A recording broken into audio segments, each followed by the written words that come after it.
I can't speak for every legal immigrant, but I can say in general that the perspective for many of my friends who came here legally is the fact that we were chumps, right? We were chumps. So I recently said that I posted a video about my sister who is trying to come here legally. She was admitted to a master's program here in the US, and she went through the legal process. She had all her documents. She went to go get a visa, and she was denied. And then you think, this is someone who is here, who's been admitted to school, who's going to come here, learn something, and potentially contribute to this economy. And we have processes in place to not give those people opportunity.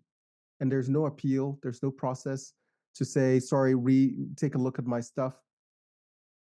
But then the question becomes, why shouldn't she go to Mexico and cross the border and get $3,000 and get into the country that way? Yeah. Right? It seems like the people who are doing it the right way are the chumps.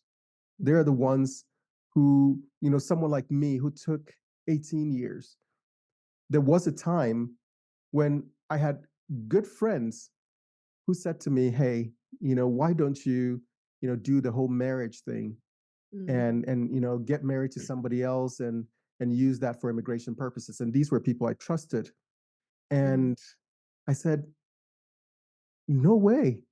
I would never do that. One, it's immorally wrong. It's morally wrong. It's immoral. That's the first part. Number two, I'm already married. Number three, I believe in the laws of the land and upholding those laws. And I'm not going to contribute to this illegal behavior just so I can get what I want.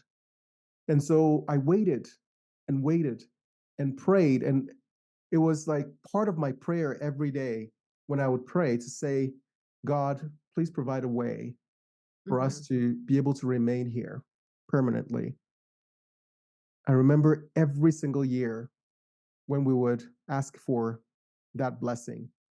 And so to think that there are people who basically thumbed their nose at the laws and said, look, you know what we're going to do? We're going to cross the river. We don't care. And then we're going to turn ourselves in, and then we're going to lie and say we're afraid for our lives and Americans are chumps and they're going to let us in. And if they ever come to it, it's going to be years down the line, and then it will be impossible for them to deport us because we will have American citizen children. We would have established ourselves here, and they will have to suck it up. Yeah. And that, for me, breaks my heart because it's basically turning our country upside down in one specific way. One of the things that I believe is most important about immigration is assimilation. You want to control immigration so that you can give the people who are coming here opportunities to assimilate, so they can adopt our ways, that they can understand our culture. But what we're doing here is creating these silos of people in our country who have nothing in common with us, who have nothing, no shared values with us, to the point where we will wake up one day and this is the Trojan horse, right?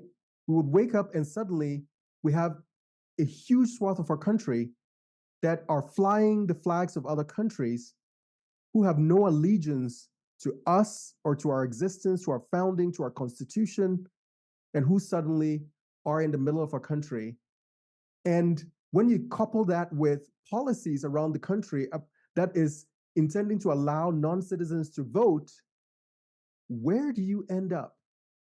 You end up with the destruction of America. And so as immigrants, this is an affront to the rule of law. This is an affront to everything that we came here for.